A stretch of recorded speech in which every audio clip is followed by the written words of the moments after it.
ভারত আমাদের যতগুলো ক্ষতি করেছে তাদের দিক থেকে বন্ধুপ্রতিম কোনো রাজনৈতিক দল বা সংগঠনের সহায়তা নিয়ে তারা করেছে। আমাদেরকে এটা ফার্স্টে রিকগনাইজ করতে হবে, এটাকে উপলব্ধি করতে হবে যে এটা একটা জাতীয় নিরাপত্তা ইস্যু, এটা নিছক একটা দুর্ঘটনা না। যে পরিস্থিতি হয়েছে এবং এই যে নাশকতার ব্যাপারটি হালকাভাবে নেওয়ার আর সুযোগ নেই।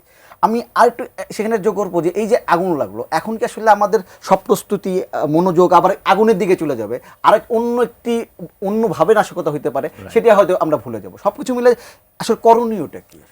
আচ্ছা, এখানে আপনি সঠিকভাবে কথাটাই বলেছেন যে একই পদ্ধতি কিন্তু কখনো কোনো শত্রুপক্ষ সেকেন্ড টাইম ইউজ করে না। কারণ এখন আপনি কিন্তু আগুনের এগেনস্টে সেফগার্ড দেবেন, বাট সে একটা অন্য ধরনের অ্যাটাক করবে। তো এখন আমাদের করণীয় কি? একটা হচ্ছে যেমন আমাদের সহ আলোচক বললেন যে এখানে ফায়ার সেফটির জন্য যা কিছু করণীয় সেটা বললেন। উনি একটা খুব ইম্পর্টেন্ট কথা বলেছেন, সব কিছুকে একটা আমব্রেলার নিচে নিয়ে আসা। তো আমি এখানে দুটো জিনিস বলবো। প্রথম কথা হচ্ছে যে আমাদেরকে এটা ফার্স্টে রিকগনাইজ করতে হবে, এটাকে উপলব্ধি করতে হবে যে এটা একটা জাতীয় নিরাপত্তা ইস্যু, এটা নিছক একটা দুর্ঘটনা না। তো জাতীয় নিরাপত্তা ইস্যু আমি বলেছি আমাদের সাইকোলজিক্যাল ফ্রন্ট এবং ইকোনমিক ফ্রন্টে অ্যাটাক হচ্ছে। তার মানে we are going through a war, we are in state of war. এখন এই জিনিসটাই অনেকে যেটা উপলব্ধি করে না সেটা হচ্ছে এখনকার ব্যাটল ফিল্ডটা কিন্তু নন লিনিয়ার মানে কি আমরা ট্র্যাডিশনাল মিলিটারি ওয়ারে যেরকম আমাদের একটা বর্ডার থাকে, বর্ডারের ওই পাশে শত্রু থাকে, এই পাশে আমরা থাকি। এখন কিন্তু this distinction between friend and ফো এটা কিন্তু এখন নাই। এখন কিন্তু ফ্রেন্ডস ফো মানে শত্রু কিন্তু উইদিন এবং আউটসাইড বোথ। আপনি একটা জিনিস লক্ষ্য করে দেখবেন যে আমাদের যতগুলো ইভেন্ট আপনার মনে করেন যে ঘটনা ঘটেছে, আমি স্পষ্টভাবে ভারতকেই বলবো, ভারত আমাদের যতগুলো ক্ষতি করেছে সে কিন্তু ক্ষতিটা করেছে কিন্তু আমাদের আভ্যন্তরীণ তাদের দিক থেকে বন্ধুপ্রতিম কোনো রাজনৈতিক দল বা সংগঠনের সহায়তা নিয়ে তারা করেছে। এমনকি আমরা ৭১-এর যুদ্ধটাকেও যদি ধরি, মুক্তিযুদ্ধটাকে, তখনও দেখবেন ইন্ডিয়ান ফোর্স কিন্তু এখানে আসতে পেরেছে বিকজ আমাদের গেরিলারা এখানে আসার জন্য একটা কন্ডিউসিভ একটা এনভায়রনমেন্ট তৈরি করতে পেরেছে। সো ওরা সবসময় যেটা করে আপনার ভেতরের লোকজনকে তারা ব্যবহার করার চেষ্টা করে, যেটা আমরা রিসেন্টলি আপনার ওই ইরানেও দেখলাম যে কীভাবে করে আপনার ইসরায়েলিরা ওখানকার ওদের ভেতরের লোকজনকে ব্যবহার করেছে। তো আমি মনে করি যে আমি একটা ওয়ার পার্সপেক্টিভ থেকে বলতে পারি যে আমাদের যে নাশকতাগুলো যারা করছে তাদের সেন্টার অফ গ্র্যাভিটি, ভরকেন্দ্রটা কোথায়? তাদের ভরকেন্দ্র হচ্ছে আমাদের আভ্যন্তরীণ যে কোলাবোরেটর।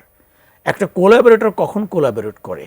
আমি একেবারে হিউম্যান সাইকোলজি পার্সপেক্টিভ থেকে বলি, সে কিন্তু একটা কস্ট বেনিফিট অ্যানালিসিস করে যে আমি আমার শত্রুপক্ষের সঙ্গে সহযোগিতা করে বিনিময়ে আমি কি পুরস্কার পাচ্ছি, আর যদি আমি ধরা পড়ি আমাকে কি পেমেন্ট, আমার এটা কস্টটা কী পড়বে। আপনি দেখবেন এই যে এই ধরনের যত ঘটনাগুলো ঘটে, একটা তথাকথিত তদন্ত হয়, এটা যে একটা জাতীয় নিরাপত্তা ইস্যুটাকে রিকগনাইজই করা হয় না, এবং তদন্তের পর আমরা পরে কী হয় এটা কিন্তু জানতে পারি না। কিন্তু আমি মনে করি শর্ট টার্মে আমাদের যেটা করা উচিত, আমাদের ইন্টারনাল কোলাবোরেটরস যারা আছে, যারা বাইরের শক্তিকে আমাদের দেশের বিরুদ্ধে সাহায্য করছে, একটা একদম পারফেক্ট নিশ্ছিদ্র একটা তদন্তের মাধ্যমে অ্যাটলিস্ট ২-৩টা লোক আপনি বের করে নিয়ে আসেন। ট্রিজন এবং আর্সনের শাস্তি কি? মৃত্যুদণ্ড।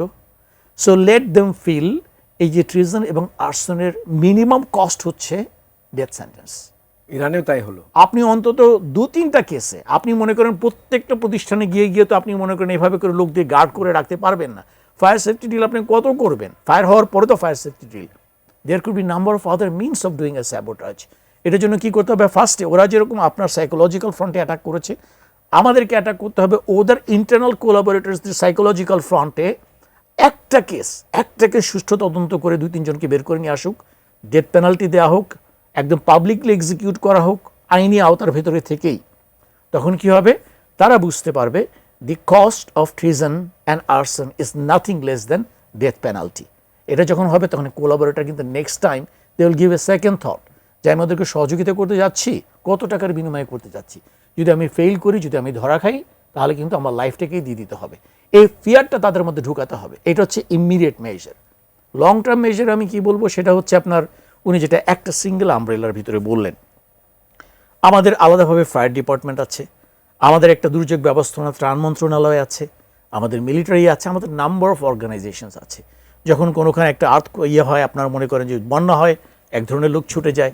এই যে আমাদের ফেনীতে যে বিশাল বন্যাটা হয়ে গেল, উই ক্লিয়ারলি ফিল্ড যে আমাদের ইমার্জেন্সি ম্যানেজমেন্টের কোনো রূপরেখা কিন্তু আমাদের নাই। আইসোলেটলি এখানে ফায়ার সার্ভিস একভাবে কাজ করছে, দুর্যোগ ব্যবস্থা মন্ত্রণালয় একভাবে কাজ করছে, আর্মি একভাবে কাজ করছে। আপনি যদি যুক্তরাষ্ট্রের মডেলটা দেখেন, তাদের ফিমা আছে, ফেডারেল ইমার্জেন্সি ম্যানেজমেন্ট এজেন্সি। ওখানে কিন্তু যে কোনো ধরনের ইমার্জেন্সি, এটা একটা টেরোরিস্ট অ্যাটাক হতে পারে, এটা একটা বন্যা হতে পারে, আর্থকোয়েক হতে পারে, আর্সন হতে পারে, যে কোনো পরিস্থিতিতে তারা কি করবে, তারা এই কি পয়েন্ট ইনস্টলেশনগুলোকে তারা ওগুলোর উপর তারা শেলফ প্ল্যান তৈরি করে রাখে, যে আমরা ধরেই নিব যে কোনো না কোনো দিন আমাদের এয়ারপোর্টে একটা আগুন লাগতে পারে, সেই ক্ষেত্রে আমরা কীভাবে রেসপন্ড করব, কোনো একটা প্লেন হাইজ্যাক হতে পারে, সেক্ষেত্রে আমরা কীভাবে রেসপন্ড করব, এগুলো তাদের কিন্তু প্রচুর ড্রাই রিহার্সাল করা হয়, শেলফ প্ল্যানগুলো তৈরি করা থাকে। সো আমি মনে করি এই কাজটা কিন্তু হয়তো ন্যাশনাল সিকিউরিটি অ্যাডভাইজার, তার যদি ন্যাশনাল সিকিউরিটি কাউন্সিলের ফ্রেমওয়ার্ক এখন আমাদের বাংলাদেশে ওইভাবে কাজ করছে না, আমি মনে করি এখানে আমাদের ন্যাশনাল সিকিউরিটি অ্যাডভাইজার ডক্টর খলিলের অনেক কিছু করার আছে।